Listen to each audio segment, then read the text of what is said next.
That's how clear it is with this. But certain forms of cancer are just as easy.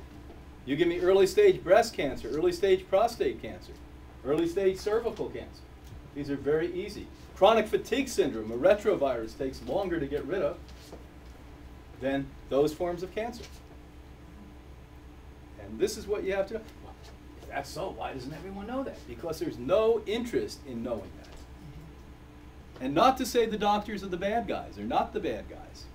If you think you've been screwed with, imagine the doctors who went to school for 12 years, believed that they were going to learn how to take care of people and help people, and unless they're ER doctors or diagnosticians, they get out, and within a matter of short order, a year or 2 years, 5 years, they start to realize, oh my God, what I was taught is to be a glorified pharmacist, and by the way, most of my patients aren't getting well. I lose most of my patients, they go to another doctor who does the same thing, and another doctor, until they either die or get sicker, or finally wake up and move in the field of complementary medicine.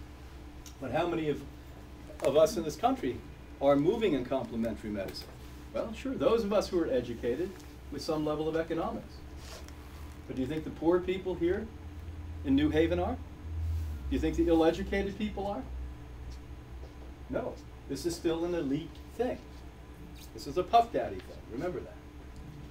Like to? We're not allowed to. Well, I don't think they'd like to love if they don't know about it. I think what we need to do is understand that this should be equalitarian.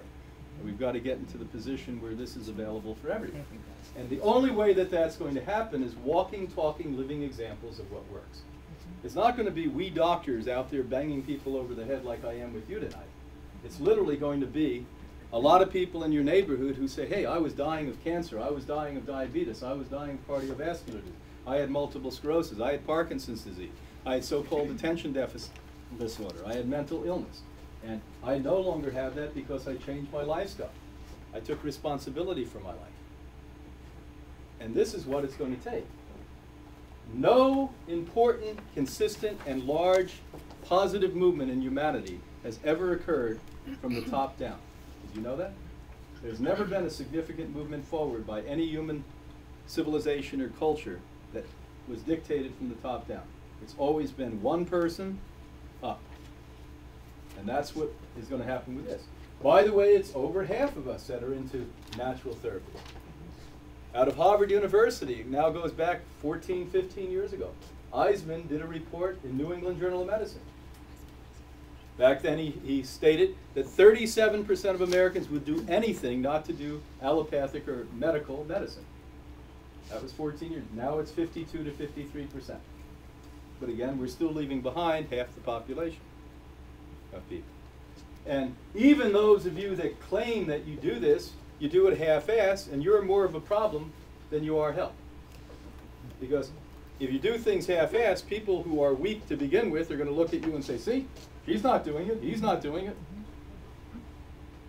It's like years ago I had this really wonderful lady. She sat on the board of Hippocrates. Ellie Oster.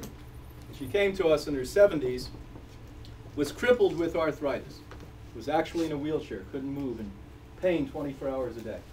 And of course had the economics. She was Osterizing Blending Company, went to the best doctors worldwide. They flew her in Learjets to Europe and Asia. And they all said to her, the best we can do is give you gold, it will reduce the pain, but you're going to be crippled forever with it. Well, 2-3 weeks into her stay at Boston, we had an old brownstone. You're familiar with those in Connecticut. And although she was struggling to, she was walking up and down these large, large, beautiful stairwells.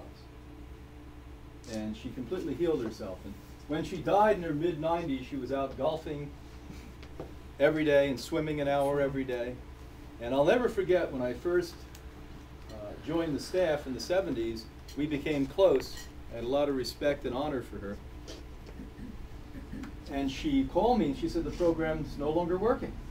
I said, it's no longer working. What are you doing? And she would say to me, and I wrote it down, and she did exactly what we told her. And this went on for several months. And then finally I'm having this final conversation about this with her, and she said, I'm doing it 100%. Oh, I forgot to tell you, I do it from Monday to Friday, but on weekends I socialize and then go back Monday to the program. I said, Ellie, did you just say that to me? I've such mass respect for you, Ellie. You not only are one of the most intelligent and authentic people I've ever met in my entire life, but I can't believe that you've talked yourself into that load of shit. She said, well, I was doing so well. I said, what was the most important word you just said? She said, was. And there was dead silence on the phone. See what happens to the mind? The heart knew better. Once she released this, it said, hey, I've been doing well for several years. I don't need to do this 100% anymore. I can play around a little bit. 100% is what you need to do to live at a human level. And you say, whoa, that's difficult. It's difficult not to do that.